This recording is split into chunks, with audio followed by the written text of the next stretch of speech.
প্রথম ক্যাবিনেট বৈঠকেই মাননীয় মুখ্যমন্ত্রী কিন্তু তোমাদের জন্য 6টার বিষয়ের উপরে ভীষণভাবে জোর দিয়েছে। তো সেই 6টা বিষয় কি কি, চলো একটু আমরা দেখে নিই।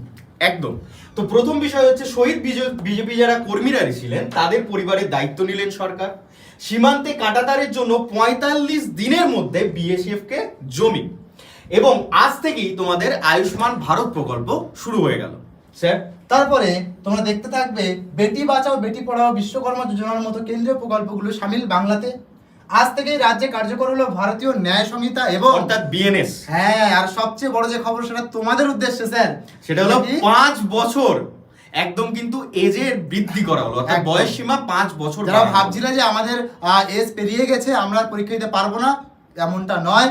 সরকার তোমাদের জন্য আরো 5টা বছর সুযোগ দিয়েছে। তাই এই হচ্ছে তোমাদের সেই চরম মুহূর্ত প্রিপারেশন জার্নিটাকে শুরু করার আবারও স্ট্রং ভাবে। Thank you all.